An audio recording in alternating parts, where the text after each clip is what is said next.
What's up, y'all? This is my name. Welcome back to the channel. Or if you're here for the first time, welcome to the channel. If you like what you hear, what you see, please like the video, hit subscribe, share with your friends. Let's talk about chords. All right, what is a chord? Well, I usually like to explain it something like this. If I hit one key here, I am playing a music note. Congratulations. Now if I hit two keys at the same time, I am playing what we call an interval. For simplicity's sake, if we assume we're in the key of C, we're using all white keys, we could call this interval a second, and we notice we're playing two notes there. We could call this interval a third, and we might notice 1, 2, 3 here. Fourth, the two we play plus the two in between is 4. Fifth, sixth, seventh. What would be called the eighth has a special name called an octave. And then we can extend further and further. This one would be a ninth, and we can go to 10th and 11th and so on.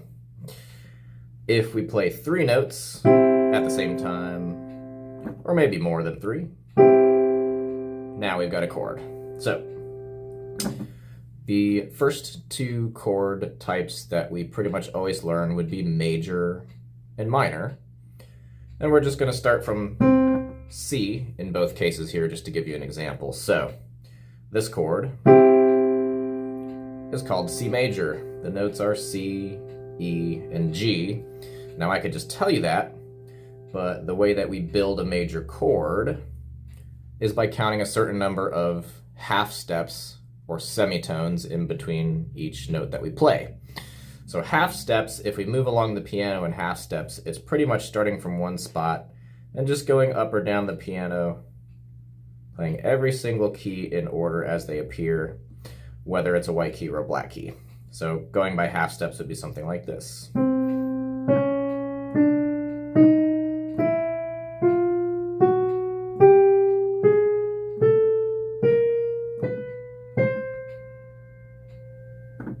Now, for a major chord, we're going to start with what we call the root note.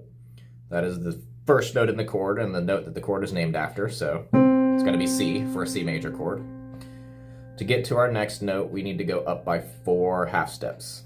1, 2, 3, 4. Well, there's the E we had before. And then we need to go up 3 more half steps to get to our final note. 1, 2, 3. And there's the 3 notes that we talked about in that C major chord, C, E, G.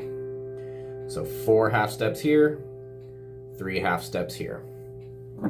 Now, if we want to play a minor chord, we're going to create a C minor. First of all, looks and sounds like this. Pretty close to the C major chord, but we notice we have C, E flat now, and still G on top. If we want to count the half steps to create the minor chord, we're going to start from that same root note, C.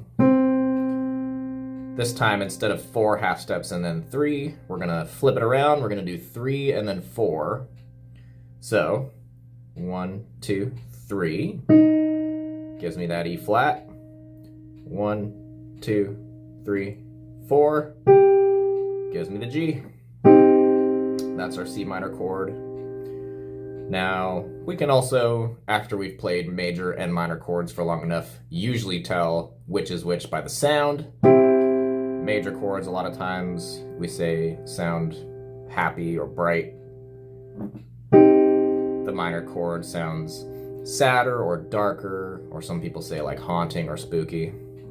Major chord, minor chord. And as I'm playing these, you probably notice also the only difference between the major and the minor chord is raising or lowering this middle note by a half step. C major, to get to C minor, I bring that middle note down a half step. To get back to the major, I bring it up a half step.